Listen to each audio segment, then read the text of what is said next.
wszyscy.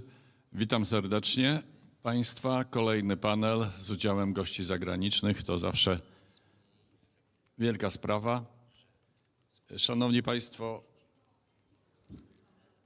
temat tego panelu to jest eliminowanie źródeł nierówności w ochronie zdrowia w Europie Środkowo-Wschodniej. I znowu mamy przyjemność gościć panelistów, a moderatorem, jak poprzednio, będzie pan dyrektor Tomasz Kluszczyński. Witamy serdecznie i zapraszam do dyskusji. Bardzo dziękuję za wprowadzenie. Thank you so much for the introduction. Of course, we'll switch to English as we have a particularly international panel. Remarkably, actually, several of our international guests do speak or understand Polish, so kudos to those that do. The topic, exactly as has been just introduced, the eliminating sources of inequity, has been chosen very particularly because you have probably all been aware of promoting equity as a phenomenon, but very few panels, very few discussions really focus on eliminating the real root causes of inequity, either at country or disease level. So what we will try to explore here is precisely this enormous concept of equity. Very often it is seen very narrowly, which is translated as access to innovative medicines. That's how often equity is portrayed. Whilst in reality, of course, equity is a vast societal, economic, and humanistic principle. And it can be really divided into two different ways of looking at it. There's one which is to do with accessibility of care. So there are the principle of 4 A's: availability, accessibility, affordability, and importantly, appropriate use. Which means that even if given technology, given innovation is available and affordable, that does not necessarily translate always to the appropriate use, to the optimal use of that technology. On the other end, of course, we can also talk about inequities that occur across the patient pathway. And that is very important because inequities don't necessarily only occur at the treatment initiation with an innovative medicine. They occur across the board, with prevention, with screening, with diagnostics, with treatment itself, of course, with then rehabilitation or monitoring.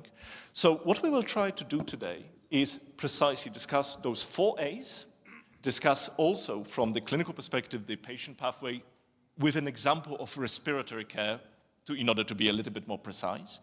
And we will also really explore and go deeply into the sources of inequity that are environmental, societal, and humanistic. So starting perhaps for a good reason, I will actually, my mistake, I would like to also, of course, introduce our panelists first. On my right, Gergi Mesaros, very much important voice in this discussion, representing patient organization, EUPFF, pulmonary fibrosis, pulmonary hypertension. So we will also have a perspective not just from vast non-communicable diseases, but also from rare diseases, as Gergi really marries those two perspectives.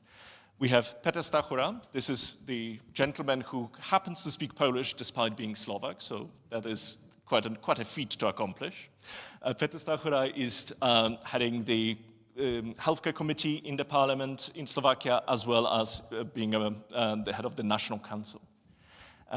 We have Jenka Petrova. I think Jenka probably doesn't need introduction in our region, Central Eastern Europe. I think we have all at least heard of your academic aspects and academic work, but Jenka has actually interchangeably held positions in different ministries, including the Ministry of Science and Ministry of Education, if I'm not mistaken. Education and science. Absolutely. And further to my right is, again, gentleman who does not need introduction, Minister Miłkowski, who will really offer a very deep insight of someone who has held that position in healthcare for 6 years. That's a remarkable tenure anywhere in our region. We are very used to, and I think Genka probably can vouch for that, in Bulgaria, ministers of health changing so rapidly, the same in Romania, therefore not really achieving any long-term strategy. So we're definitely really curious, Mr. Miłkowski, to hear about those long-term strategies that you have undertaken. Professor Zielonka is joining us to offer that very all-important insight into the patient pathway for respiratory diseases. Professor Zielonka already was here with us this morning talking a lot about educational needs and air pollution as one of the determinants also of inequity and determinants in respiratory diseases. And last but by no means least, Jakub Dvořáček, Deputy Minister of Health in Czechia. And we will be looking to Jakub to present to us some of those very avant-garde solutions that you have introduced in Czechia that I always quote as the best example of equitable and all-inclusive policy. But also Jakub comes here in two roles. He has been involved in many of the European level legislations and regulations such as Critical Medicines Act, General Pharmaceutical Legislation. I believe also you have contributed to the Biotech Act, which is ongoing, and many others. So we will really look also at how European level policies and regulations impact local level equity or inequity. So without further ado, perhaps Minister Miłkowski, will start with you. I said you have the longest tenure, so I think it's only right to start with you. And perhaps you can give us a little bit of an insight. How over the last 6 years, the topic of equity or equitable access to optimal care has been portrayed in Poland? What were the successes? What were the barriers? What were the potential non-successes? And maybe a couple of words when you have presented the journey that Poland has undertaken over the past 6 years, maybe a couple of words about what would you like to see in the next 6 years? Thank you very much. I would like to speak in Polish because we discussed about it. Było pytanie tutaj przez moje ostatnie te 6 lat, jak ta dostępność i równość do dostępności medycznej się zmieniła i chciałem powiedzieć, że jeszcze 2 lata wcześniej pracowałem jako wiceprezes Narodowego Funduszu Zdrowia i to Narodowy Fundusz Zdrowia w Polsce jest odpowiedzialny za dostępność do świadczeń zdrowotnych i to Narodowy Fundusz Zdrowia planuje świadczenia i jest odpowiedzialny za to, żeby ten dostęp był równy do każdego świadczenia, żeby było planowanie zakupów w każdej gminie, w każdym powiecie, w każdym dużym mieście i ta rola tej równości jest po stronie Narodowego Funduszu Zdrowia. Będąc już w Ministerstwie Zdrowia, to jeszcze też wcześniej, został zrobiony na podstawie analiz, na podstawie danych dostępności do leków dla osób w wieku podeszłym, że wiele osób nie było w stanie wykupić wszystkich leków w Polsce. Została zrobiona taka ścieżka bezpłatnych leków dla seniorów, na początku dla wieku 75 lat i plus, później poszerzona na 65 plus, żeby ta dostępność ekonomiczna była zdecydowanie bardziej, żeby zlecone terapie były przez pacjentów realizowane, żeby nie było tej dostępności nieekonomicznej. No i to bardzo mocno wzmocniło tą adherencję pacjentów.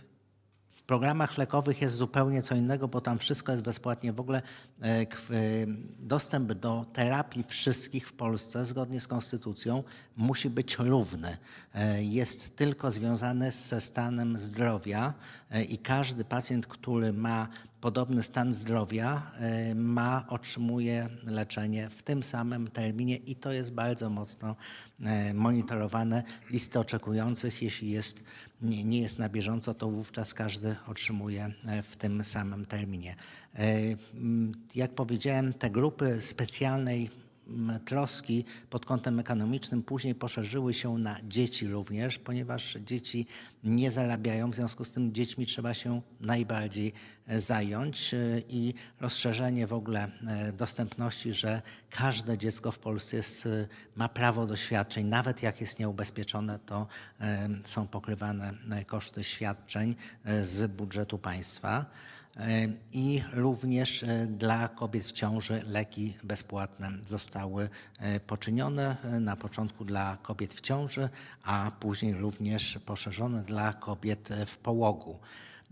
I ten zakres jest bardzo, bardzo istotny, ale też dostępność przez ostatnie 10 lat właściwie bardzo mocno się zmieniła w zakresie dostępności do technologii, nowoczesnych, innowacyjnych technologii medycznych, technologii lekowych, gdzie właściwie wszystkie rzeczy nowe to zadziały się na podstawie właśnie zmiany przepisów prawa w 2012. Przez pierwsze kilka lat było to mniej realizowane, ale później Polska dramatycznie wyprzedziła wiele państw w zakresie dostępności i szybkości dostępności do innowacyjnych terapii, uzyskując przy tym adekwatne ceny na rynek polski. Jesteśmy bardzo dużym rynkiem w Europie, bardzo mocno negocjując z koncernami farmaceutycznymi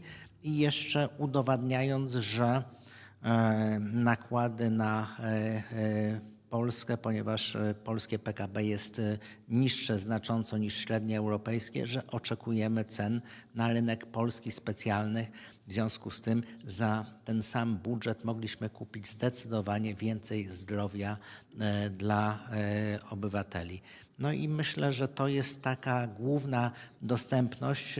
Oczywiście też zostały zwiększane bardzo mocno jakościowa dostępności. Krajowa sieć onkologiczna, krajowa sieć kardiologiczna, poszczególne jednostki chorobowe. Bardzo zwracana jest uwaga, żeby w każdym miejscu pacjent miał tą samą jakość, ten sam schemat leczenia, nie musiał jechać do najlepszego ośrodka, że w części Polski inaczej się leczy niż w drugiej części i to jest monitorowane właśnie jednolite standardy postępowania i jakość jest analizowana. Także to chciałem powiedzieć, a na najbliższe lata to w ogóle rozmawialiśmy bardzo wiele. Tak jak we wszystkich państwach Europy, ochrona zdrowia podlegała ciągłym przemianom i od kilku lat wydaje się, że oczekujemy na istotną reformę, kolejny etap reformowania naszego systemu ochrony zdrowia, trochę jak inne państwa, Holandia czy Dania kilkanaście lat temu zrobiły bardzo poważne reformy, a teraz kolejne etapy, ponieważ nie da się zrobić jednej reformy na 20-30 lat. Co 10 lat bardzo istotnie zmienia się społeczeństwo, starzejemy się i inne oczekiwania są od systemu ochrony zdrowia, dlatego należy to zmieniać. Thank you so much for this overview of the 6 years in a very succinct way. And I think this is extremely important what you've called out, and I have failed to introduce at the beginning, that equity is also about protecting the vulnerable. And the vulnerable, whether they are the aged or whether they are children, or, as you have mentioned, also availability and accessibility geographically speaking. Sometimes the vulnerable groups are simply distant from large cities, and that also constitutes vulnerability. So vulnerability is a very important aspect of equity, and thank you for reintroducing it to the discussion. Now, you've also mentioned about increasing the speed and the breadth of access to innovation. And I think, as I have already said, one of the countries that has done tremendous job in doing so is Czechia. So I'm looking at Minister Dvořáček. It has also not taken a year or two, it has taken many years to get to the situation where Czechia is amongst the top 5 European countries in terms of speed and access to innovation, at least in, say, orphan diseases, not necessarily everywhere. So we would love to know what barriers, what successes on that journey there were. And importantly, there's also an aspect of the Czech system that I know you've been very, very keen on introducing, is getting patients extremely involved in all levels of decision-making, therefore making equity truly known. If we don't ask the patient, we'll never know what is the true equitable need that the patient has. So about the reform, how you've changed the HTA, how you changed the access to innovation and the all-important inclusion of patients. We are all ears. Tomáš, thank you very much.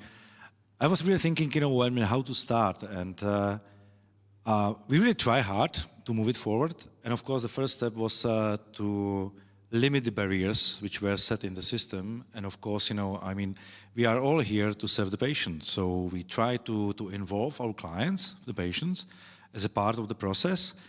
And I already spoke about this here the last year about this topic. It really works well. And as you said, we move quite on the top of the countries where the access to innovations is, I would say, quite good. But we also, touch the barriers, which I would, let's say, elaborate a little bit more today. Because as you said, we have a patients as a part of evaluation process, we have a patients as a part of decision-making process, and there was a lot of doubts, if this could work or not, and it's proof it works very well. But we reach some certain barrier now where the things are not really working, and we just discovered, and it's obvious, it was just a bit slow, that we cannot solve everything, by ourselves, by the country of 10 million population, of course. If there is a will from side of the industry to introduce such a therapy to country which has such a size, Poland, of course, is 4 times bigger, so it's there is a much bigger, I would say, willingness to prepare the file, to provide the data, to really provide everything what is needed to say if that treatments make a sense for the patients and it's really giving, the benefit which we hope for. But when you are a country where the purchasing power is limited by the size of the country, also the economic power, then you have also the situations where the marketing authorization holder is not really motivated to come and to introduce a treatment, for example, for 10 patients, of course, or 5 patients. If you take, the complexity of our systems of evaluation and so on, the data which we required, then it's showing ourselves that only certain products are coming through our orphan pathway, or let's say the conditional or temporary reimbursement pathway. Then, of course, we try to think, how we can move it forward and motivate the others, those, who are really focusing on small groups of patients, and of course, their willingness to move through such a process is quite limited. And of course, this cannot be done by the one country in Europe. That doesn't work. It's just economy. That's all. So we try to start to negotiate and work, at the Critical Medicine Alliance to come with the solutions which could serve also for the smaller marketing authorization holders, which, let's say, focusing on small groups of patients. So they have usually a limited capacities, to prepare the 27 files and so on and so on. So I believe the result, which could come and could be, let's say, the one of the solutions, which could help, is the new Critical Medicine Act. And of course, it's depends, on the willingness of all sides. It's depending on the willingness of the industry. It's depending on the willingness of the member states. If they are ready to start to negotiate and work together, we have some proofs that negotiation works. Of course, if you take COVID vaccines, it's maybe not the best example, but again, it shows if there is a purchasing power of the whole Europe, then we can achieve agreements which are, let's say, impossible to be achieved, in 10 million market. Again, if I take the DG HERA and their joint procurement for the Mpox vaccines, again, it works only because, we work together. Now we have a new pathway, which is going to be negotiated by the Council and also by the European Parliament. It just started. We have the articles which covers so-called pharmaceutical of common interest. And those pharmaceuticals which are not available in certain markets, then we can come together and we can ask the Commission to support us in joint negotiation with the producer. Of course, the producers should be willing to be the part of the negotiation, yeah. But at the same time, if you take the smaller company, for example, coming, for rare disease treatment, usually this presents in few European countries like Germany, France, Spain, then they go to those big markets. But we can offer the 27 markets in one shot. We can offer the 27 access schemes to be, let's say, crossed in one negotiation And from my perspective and perspective which we try to bring, to those negotiations, this could be also the way how to ensure, that the rare disease treatment is available, in Baltic countries, in Balkan countries, especially in the small countries in the southern Eastern Europe. And if we will allow also, the way which will, let's say, take those results of negotiation and cross our systems, which are for rare disease quite complicated, then it could be also a big benefit, for the industry. At the same time, we can work and we can require the data, which we again cannot achieve, as a small market. So this is, what we find it out. It could be the next step and the solution, especially, for those innovative treatments, which are, let's say, no equally accessed, in the whole Europe. We're working on that also with the WHO. It's the Novel Medicine Platform, which was created already a few years ago, and it's building, on the Oslo initiative. And again, it's bringing the platform where the companies and the national representatives can talk about the new therapies coming to our regions, to prepare for that, to create an environment which will be then able to deal with such treatments. And of course, it could be like a preparatory step, for then the future negotiation. And of course, it's also, based on the quality of the data, which will be delivered by the companies. We have now the chance to evaluate those data together, again, as a Europe as a whole.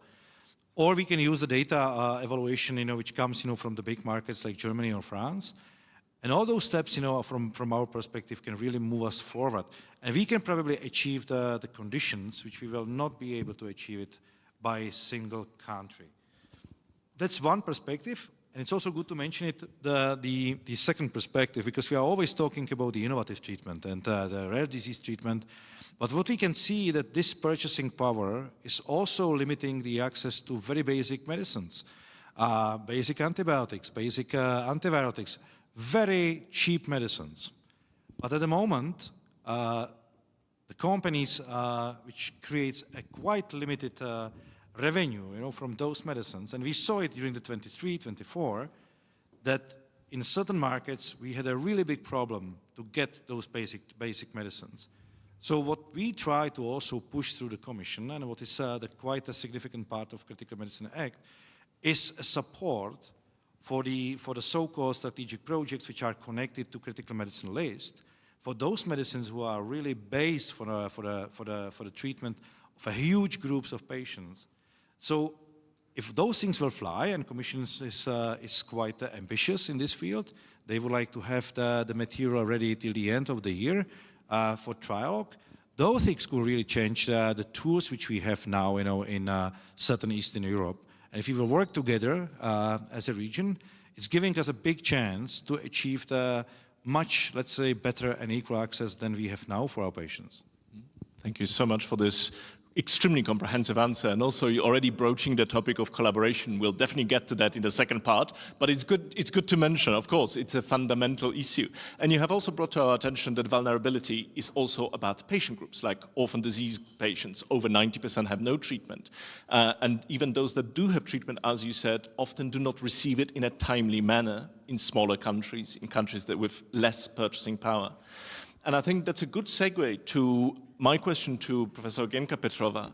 You also represent a country that traditionally has always been associated with significant sources of inequity, significant limitation in access, especially to innovative or high-cost treatments. But we are curious because Bulgaria has been changing over the past couple of years and quite dramatically. It would be great to hear how that journey has looked like and how the equity is really featuring in your current policies, in your current system. Thank you. First of all, thank you for inviting me to be part of this very highly professionalized discussion. Just I first prepare several words to explain the Bulgarian system, mostly oriented towards the medicines, because the issue is innovative medicines access. Innovative therapists is also, we can discuss this, but maybe it's not nowadays the focus, access to innovative treatment facilities, equipment, etc. because it's another story. It also takes a lot of money from the fund. Regarding the medicines, Bulgaria is oriented within a long time period towards the low-priced market measures with the aim just to sustain the expenses or to control them. What does this mean? We have external reference pricing. Always we choose reference countries. Nowadays they are 10, but they changed. We choose the reference countries which are with low prices in Europe. Nowadays these are Slovenia, Slovakia, Lithuania, Spain, France, Romania, Greece, so surrounding society. And we choose the low price, low ex-manufacturing price of the same product, if it's not available, the same INN, etc., so as lower as possible. When getting to the positive drug list or get into the reimbursement, we pay, the fund actually is reimbursing at the lowest cost of defined daily dose. This is the internal referencing. Per international non-proprietary name for non-professionals, this is per molecule. You can have one molecule in 10 dosage concentrations and forms, and the lowest cost per defined daily dose will be chosen. So never mind that it's the same molecule, the same INN, the same producer, but one of its own major products will take the others down, if we have to talk about this with economic terms. The controlling body is the National Council of Prices and Reimbursement. It has a lot of obligations, controlling prices, setting prices, including in the PDL, positive drug list, determining reimbursement, evaluating new health technologies, plus monitoring treatment effect. This is something that was introduced recently.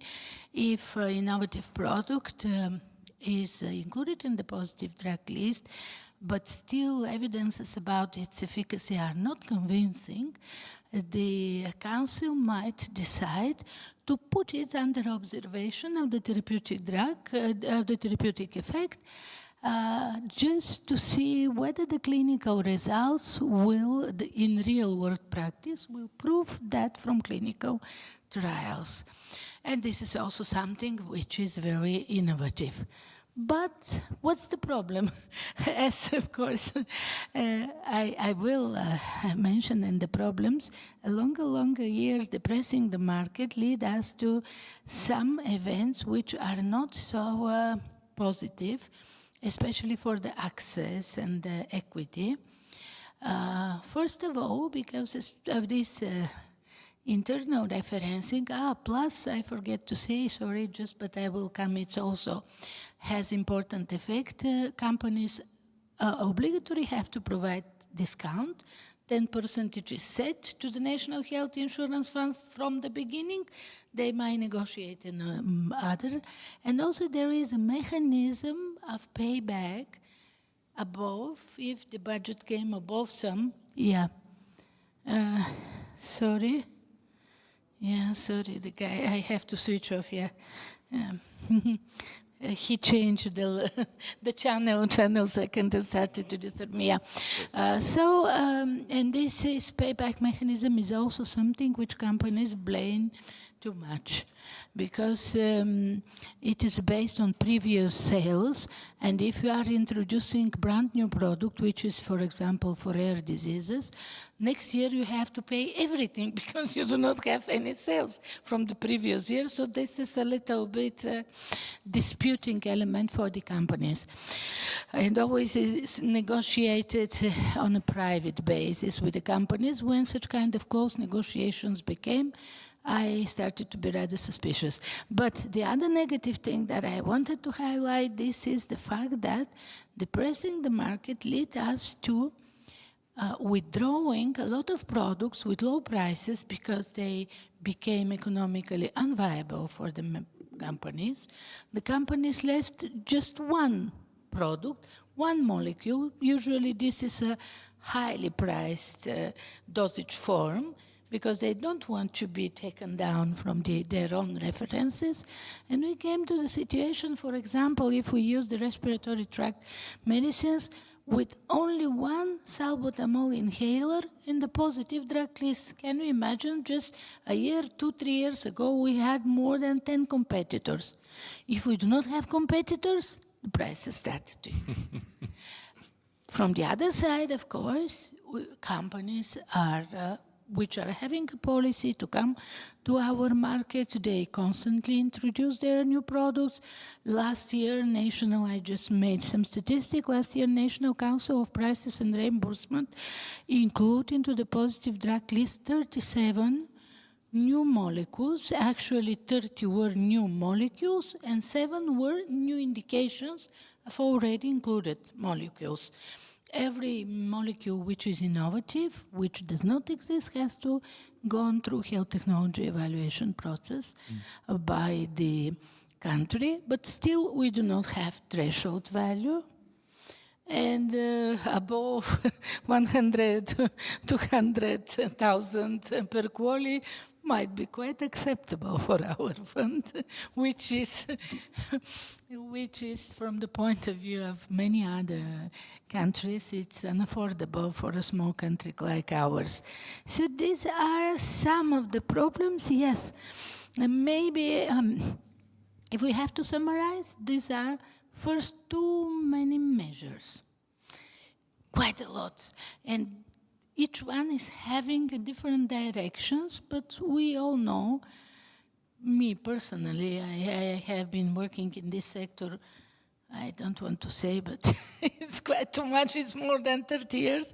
I've been observing how fast the companies and the products, if a new regulation came, how fast they are trying to find another way, so they are quite adaptive to the new conditions. And these too much measures, actually, they create a rather uncompetitive, competitive, rather innovative market. Also, the other negative story is the parallel export, because depressing the prices, they started many interesting products which are viable, Ozempic and other new inhalers with very high effect. They started to be exported by the parallel exporters, and even the drug agency, they make a list with molecules and products which should receive permission for parallel export. Whether this list is kept and who is observing the borders when they are open, I cannot say, but permanently patients do not have access to basic medicines, as you said. And this is because of the parallel export and because of withdrawal of the low-cost molecules. And of course, the third one that was already mentioned by the Czech minister, this is the financial aspect, access to very, very expensive medicines. I mean, these new cell technologies, TCAR technologies, Zolgensma is still not yet officially included in the positive list, but it is paid for children through the fund for treatment of children with severe diseases. We have such kind of fund. So the question remains, at what price the fund is paying if it is not controlled like the other medicines? So we have a lot of such kind of expensive new medicines, and as innovative became the industry, targeted therapies, gentech therapies, as the higher will become prices, and we will actually have problems with the access to them. Thank you. Thank you so much, Ginka. This has been incredibly comprehensive, but what really triggered some of my thinking was when you mentioned how many measures Bulgaria has. It's a fascinating system, but of course it's not unique. Many countries have measures to do with pricing, such as external reference pricing, internal reference pricing, cost containment measures, clawback, etc. And the number of measures that are cost containment very often end up being cost myopic, meaning that they actually influence negatively the equity. Equity, very much like solidarity, is a two-way street. it needs to concern as much the industry as it does the patient and all the other stakeholders. And I know that Peter Stachura has a lot to say about this, including the equitable pricing. It would be wonderful to understand from your position what has been happening in Slovakia. Slovakia has recently fallen a little bit behind in terms of, for instance, IQ via weight indicator in the rankings, meaning that, of course, the patients are suffering limited access for various reasons to not only to high cost, but to mostly innovative medicines. So as a last person representing a country, it would be wonderful to hear a little bit about the Slovaks. What are you struggling with? What are the key issues? And especially bringing it down to the topic of equity. Thanks. Thank you very much, Thomas, for introduction and for inviting me here to this panel. Yes, you're right. Slovakia doesn't perform really well. I have to say that we have a really problem that many patients, unfortunately, in Slovakia are dependent on donations. I don't know if it is also in other countries, but we are listening or hearing still stories about donations that just innovative therapy need to be, people should collect money to allow this innovative therapy. And this is completely bad way how we can manage these things, because we don't know if this patient or if this donation is really true, what kind of indication it was, what kind of stage of disease it really is. And it is, of course, really emotional, difficult, and people are able to donate many money, but unfortunately, this is really this make the system even worse as it is.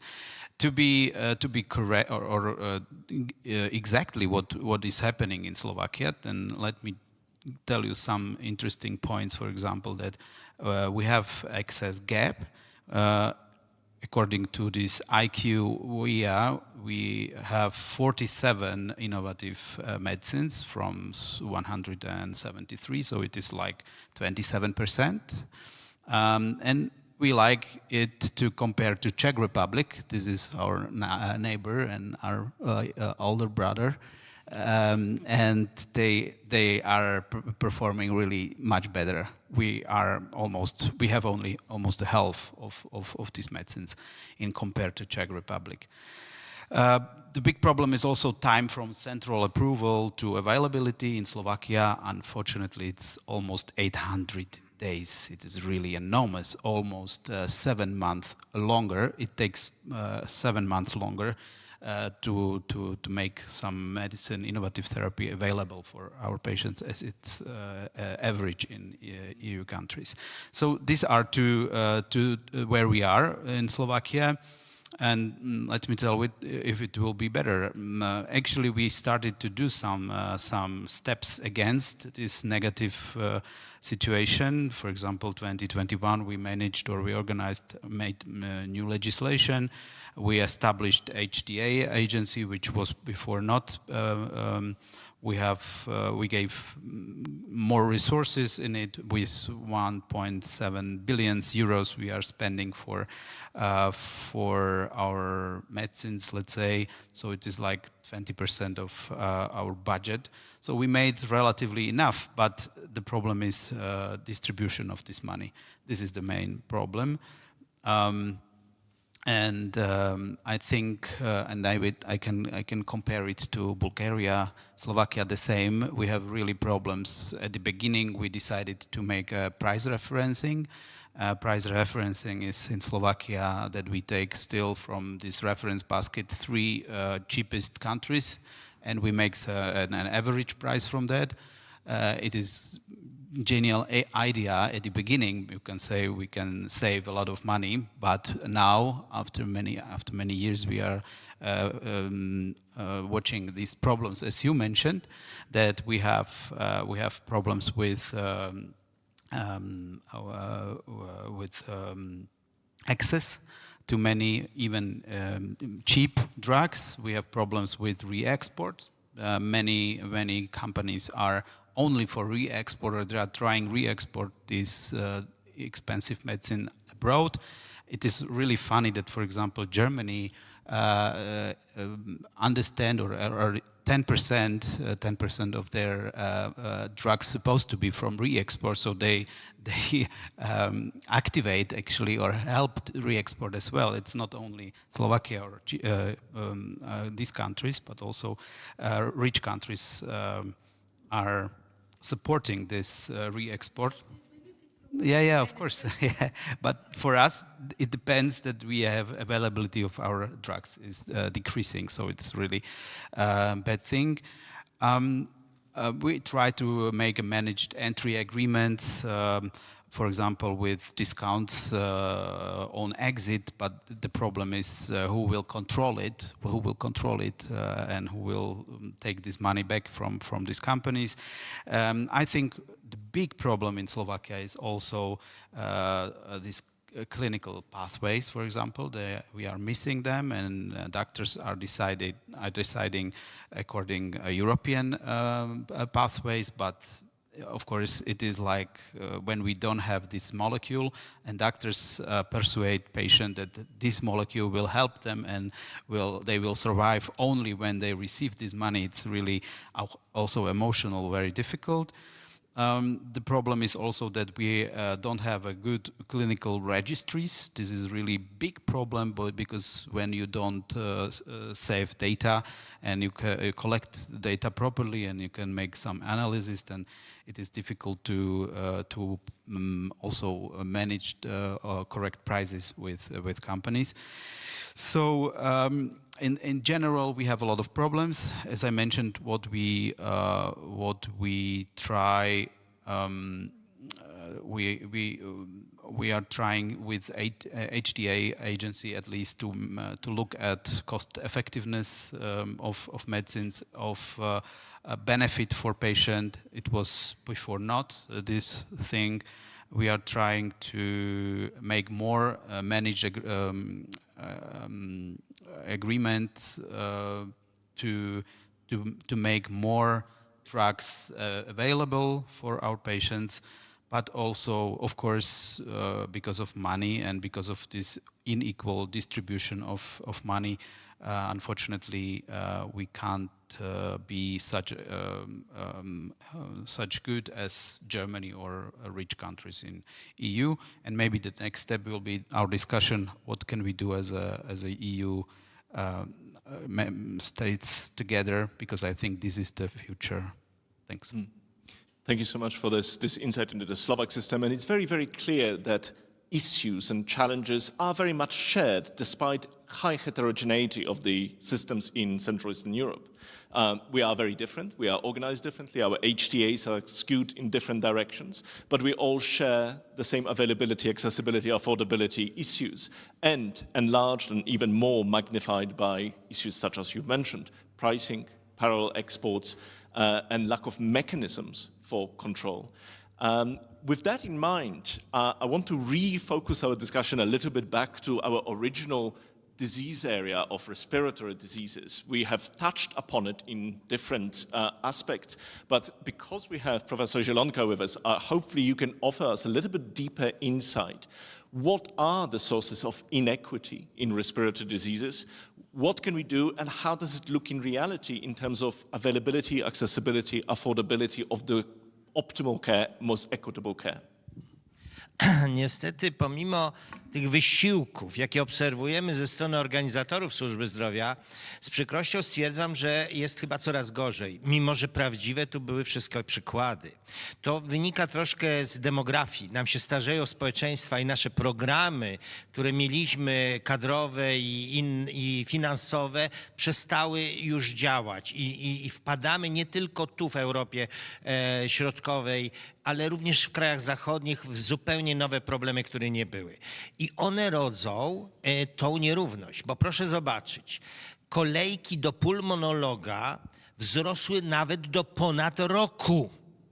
to powoduje, że ci, których stać, idą do prywatnej służby zdrowia i mamy pierwszy fundamentalny problem nierówności. Jeśli ktoś ma pieniądze zapłacić, proszę Państwa, w Polsce konsultacja specjalistyczna jest droższa niż we Francji. W związku z tym to rodzi nierówność, którą naprawdę sobie nie radzimy. To nie jest wystarczające, że wszyscy czekają tyle samo, bo w tym momencie ktoś, kogo stać, może to skrócić. Sytuacja robi się poważna, bo w Polsce zaczęły się robić kolejki do prywatnej służby zdrowia. U nas dzisiaj w prywatnej służbie zdrowia czeka się tyle, ile 10 lat temu w publicznej. W związku z tym ta kadra nie obsłuży, bo to wynika z braku kadry. Proszę Państwa, ja z wielkim niepokojem obserwuję odpowiedź na to. Bo co zrobiliśmy? Proszę Państwa, ja studiowałem, to było 8 uczelni, potem 12. Teraz 36 uczelni w ciągu ostatnich 2-3 lat podjęło naukę. Jeśli Państwo myślą, że w tych 20 paru uczelniach w ciągu 1 roku znaleziono nauczycieli, którzy nauczą tego zawodu, to my wybraliśmy najgorsze rozwiązanie, bo będzie nas kosztowało nauczenie.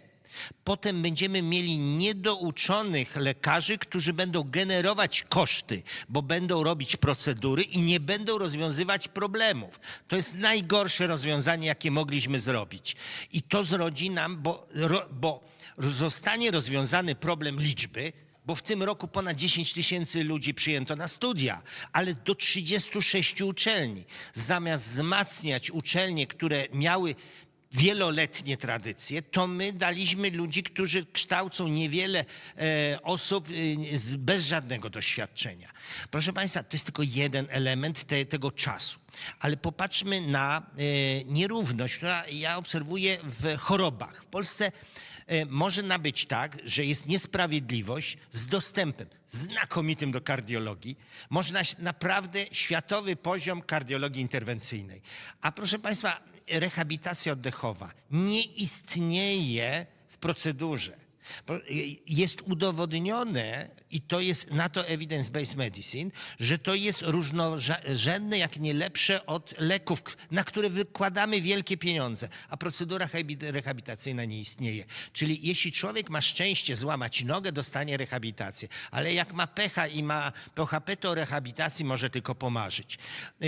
To jest przedziwne myślenie. Pamiętacie Państwo COVID? Zamknęli sanatoria. Zamiast otworzyć je dla covidowców, idealne miejsce na rekonwalescencję i rehabilitację oddechową. Nikogo by tam nie zakazili, bo wszyscy byli po covidzie. W związku z tym to był typowy przykład niemyślenia o tym, jak pomóc tym chorym. Proszę Państwa, medycyna w nierówności to nie jest tylko podstawowa opieka i specjalistyczna jest 3. poziom. Jak sobie Państwo spojrzą na mapę Polski, to mamy pulmonologię w Gdańsku, potem w Poznaniu, osłabła nam we Wrocławiu, czyli ja bym tą linię inaczej postawił na Katowice. Na zachód od linii Gdańsk, Poznań, Katowice nie ma wysokiego poziomu pulmonologii, czyli 3. referencyjnego. Popatrzcie Państwo, jaki to jest terytorium. To są ludzie, którzy mają POZ, mają specjalistykę, ale mają szczątkowy dostęp do wysokiego 3. stopnia specjalizacji. To jest nierówność. Ludzie na wielkich połaciach nie mają dostępu do 3. poziomu. Także musimy patrzeć na te rzeczy kompleksowo. Teraz w medycynie jest trudno, jeszcze dokończę jeden wątek. Zwróćcie Państwo uwagę, czasem się uważa, tanio to dobrze, czy prawda? Mieliśmy leki przeciwkrzepliwe, bardzo tanie, niebezpieczne i nie zawsze skuteczne. I nie refundowaliśmy nowych, które spełniały te kryteria. Znów powstała sprawa ceny, czy będzie kogoś stać, nierówność na bezpieczne, na skuteczne. Zwróćcie Państwo uwagę, my nie liczymy w kosztach bezpieczeństwa, skuteczności, tylko cena. Cena ma być podstawą decyzji. Czy w medycynie cena ma być podstawą decyzji? Wybierzemy najtańsze, oczywiście działające, ale niosące za sobą ryzyko? Czy to jest optymalne rozwiązanie, że jest tanie i znowu wychodzi nierówność? Czy ktoś się decyduje zapłacić? Najgorsza sprawa z nierównością, proszę Państwa, odpuściliśmy istniejący w dawnym systemie komunistycznym nadzór specjalistyczny. I teraz jest losową sprawą. czy traficie do specjalisty, który jest wyedukowany i przestrzega EBM, czy on robi zupełnie sprzed 20-30 lat terapię, bo on 30 lat temu zakończył edukację. Nikt w Polsce nie nadzoruje kształcenia ustawicznego. Nikt nie weryfikuje, czy specjalista jest nadal specjalistą, czy jego działania są uzasadnione. Proszę Państwa, my robimy formalną kontrolę, nie robimy merytorycznej. Ona istniała w komunizmie.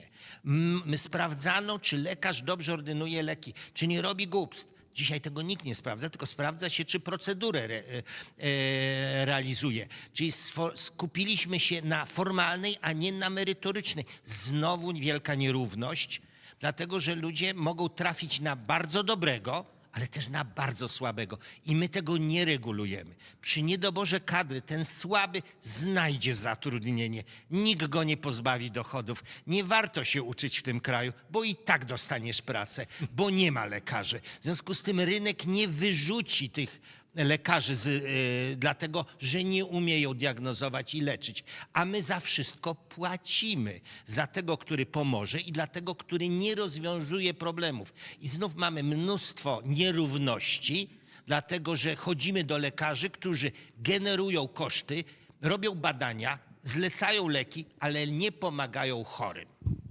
Thank you so much. That has been a true tour de force. As always, a very unique angle that you have taken of the time aspect, the geography and tertiary care aspect, and of course the continuous education. I think that's actually something that is very often misunderstood in relation to equity. Without continuous education, of course, doctors cannot provide the optimal care, the safest and the most efficacious, because they simply don't know what is the current safest and most efficacious care. So within that system, of course, the inequities do multiply. I know we have limited time, but just one question which relates to earlier this morning. We had a panel about environmental impact, air pollution and prevention.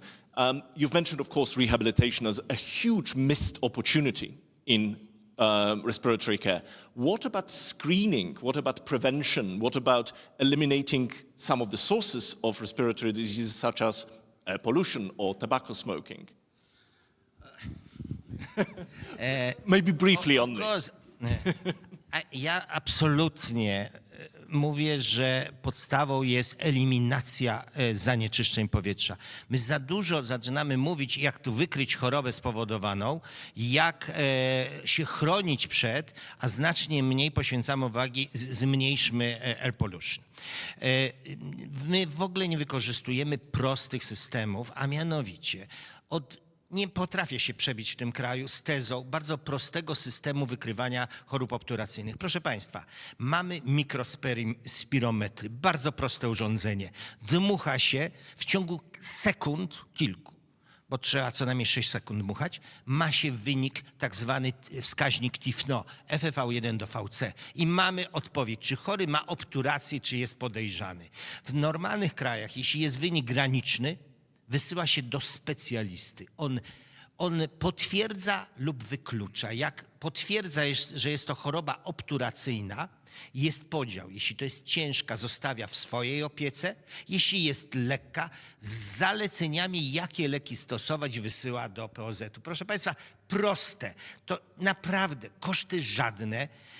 Wykształcenie, żaden elektroniczny aparat, mikrospirometr. Nie przeszło nigdy. Wielkie spirometry, które nie są kalibrowane, które nie pokazują wyników.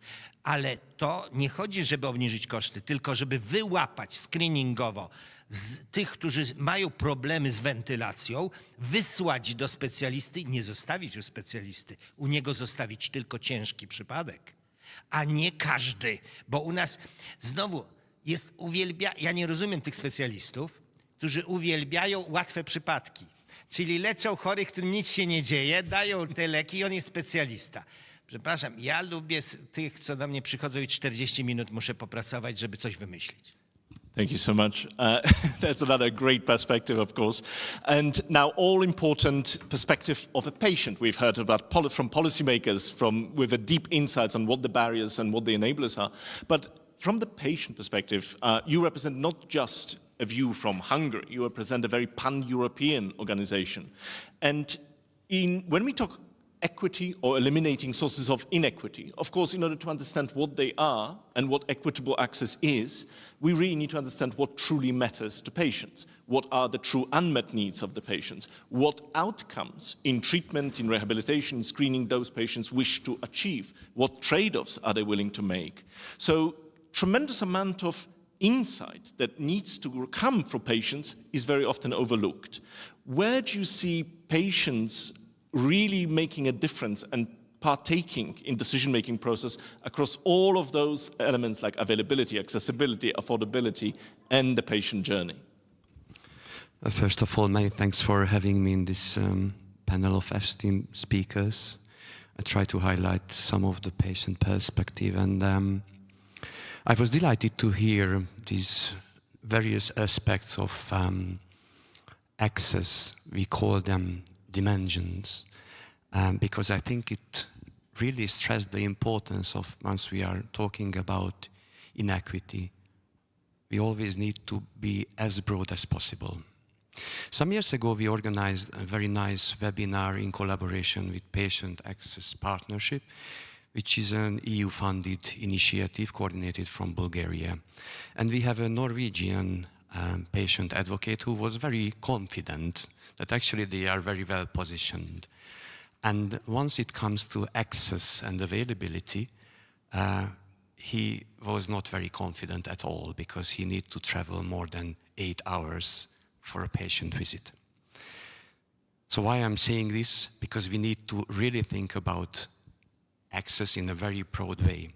But naturally, this kind of example cannot be compared to the situation, for instance, in the Balkans, where we learned that some of our patients from Bulgaria sharing their drugs with a patient in Bosnia-Herzegovina because they do not have such kind of medication reimbursed. I'm talking about rare diseases, which, as we already heard, there are quite big burden in terms of cost coverage. For these patients, for instance, in Balkan or in these sea regions, sometimes a new medication participating in a clinical trial might be helpful, thinking of compassionate use after this clinical trial. There are many, many interesting aspects we can highlight. Probably I need to bring up a very nice example from our activity, which was a benchmarking report. We heard always about how we try to compare CE region countries. And I think that this is the very first step, how we try to elaborate a very nice advocacy strategy, because we need to have a good understanding what's really happening in each and all countries. Most recently in Hungary, we advocated for portable oxygen concentrators for rare disease patients, because, you know, some of these respiratory patients have a very serious disease, but it's invisible. They cannot walk, but they would like to be part of the social, the social part and really become independent and take care of themselves. But without these oxygen concentrator, they cannot even go for shopping. Sadly, it was pushed back, but there are many other opportunities where we were really pushing hard.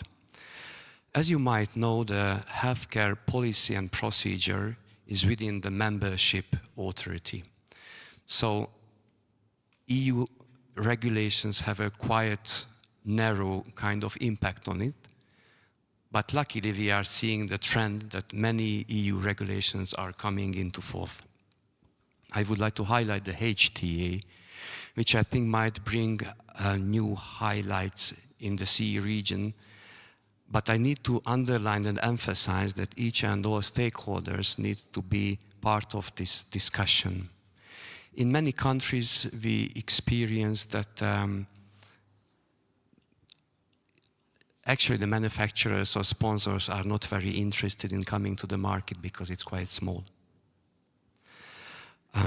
I see the table, so I try to deliver some of the key messages I was thinking about. One of them might be a very interesting initiative. It is linked to the European Reference Network. It is built on rare diseases, and we elaborated a very nice project which is called Go East. Because what we see is that sometimes, and it is also applicable for European reference networks, such kind of cross-border collaboration are the playground of Western European countries. So we managed to identify that many Eastern European countries' healthcare professionals are not as part of these networks. This kind of process where we try to onboard these healthcare professionals and try to facilitate their participation in international collaboration might be a huge benefit for patients. So this is the reason that this initiative was awarded as a best practice last year by Eurordis. This is the rare disease organization. To cut it short, patients have a pivotal role in terms of advocacy. We have both local and EU level initiatives. We made lots of events like Call to Action, where we try to highlight for members of the European Parliament, also for the European Commission, that there are many room for improvements. So I think that once we have all stakeholders around the table, we might achieve those goals which patients would like to have: appropriate diagnosis, timely diagnosis, and have access to best possible treatment. Many thanks. Thank you so much. That's a brilliant summary, which I think is wonderful for the whole panel. I'm being very, very, very much reminded that we are over time, but I think it's very, very worthwhile just in 10 seconds, each one of you, if you can say either, because we talked about the CE as a region, what collaborations we should have, what recommendations do you have? In a nutshell, if you were to issue just one recommendation for partnerships and collaborations in our region, what would that be? What form would it take? Starting with Mr. Miłkowski, and literally each one of us has seconds to speak in order to be also equitable to our subsequent panel. We need to also give them the room. Co bym powiedział, to na najbliższe lata ja widzę, że w systemie polskim, ale w systemie również europejskim koszty medycyny rosną bardzo mocno i koszty farmakoterapii w szczególności, innowacyjnych leków, nowych chorób rzadkich, i to jest nasze wyzwanie, żeby te koszty były zdecydowanie niższe. Całej Europy nas nie stać jako Europy na ten rząd wielkości, ten rząd kosztów leczenia. Thank you so much. Jakub, words of wisdom? Luckily, I had the time at the beginning. I really feel, that the only chance, for our region is to work together and to start to collaborate in the area of procurement, negotiation with the companies. And to really make it the access fast is probably the only way. Fantastic. Thank you so much. Genka, again, the same ask. Yeah, I will add to previous procurement, yes, and tender, yes, but electronic, open for all the countries, open for many medicines, not only vaccines. This should, never mind the East, Central, etc., North, because in many cases in the Western countries the prices are lower. So this is one of the cases. The second is I've been advocating for years to establish a European fund, especially for funding high-cost innovative treatments and therapies, millions which cost, etc., that are coming in the pipelines for millions and millions. No country can afford. Indeed. No country. This could be done like, for example, we did it in a COVID, and this actually creates a unite approach. And the third one that I would like to step also, and I was glad to the professor that mentioned this, we can collaborate not only in between the ministries outside, but also inside, and this cooperation can increase. What do I mean? You mentioned many universities. We also have this problem. Increase, like faculties, quality. Yeah, so stop opening in all the Central and East Europe. Revise what happens. Stop opening hospitals. Revise what happens. Because in this case, the national lobbies will be depressed a little, which are sometimes very strong. Thank you so much. Again, few seconds remaining for Professor Zielonka and Professor Petr Stachura. What would be the most important thing, Petr, you would recommend for our collaboration and solutions? Many things, but I would say first one, for example, also in clinical pathways in European level, we're supposed to think about what we can allow also poor countries, not only rich countries. So when we will have a cooperation together, all countries, region, poor together. So it would be great when also clinical pathways would be allowing us similar therapy. Fantastic. Professor Zielonka, in a few words, you have already offered many, but... Medycyna jest skrajnie trudną dziedziną. My musimy bardzo szybko, bardzo tanio, bardzo trudne problemy rozwiązać. I nie gubmy w tym pacjenta, bo musimy usatysfakcjonować pacjenta. My czasem mamy sukces bez satysfakcji pacjenta. Zacznijmy rozwiązywać jego problemy zdrowotne, a nie rozliczać procedurę, którą zrobimy, ale pacjent nie odniósł korzyści zdrowotnej i nie ma satysfakcji z tego powodu. Fantastic. In a very succinct manner, but very poignant. 10 seconds, Gergi, and we need to make room for our subsequent panel. But patients should really come first and last. Yeah, many thanks. So one key message. So I think that all parties need to collaborate on making the drugs available, because otherwise the innovation is completely useless. Thank you so much, and thank you for the patience. And also, I've been told there are several hundred people on Termedia streaming and YouTube, so thank you for your patience as well. I think we have really had a tremendous discussion, and this discussion needs to continue, needs to move to actions, needs to move to real solutions. And I think jointly in this company, we are very much capable of providing those. Thank you so much to the panelists for all your inputs, and apologies to the next round of panelists for taking a little bit over their time. Thank you so much. Thank you very much for your coming, and I hope that in 1 year, in 35th Economic Forum, you will be together with us. Welcome.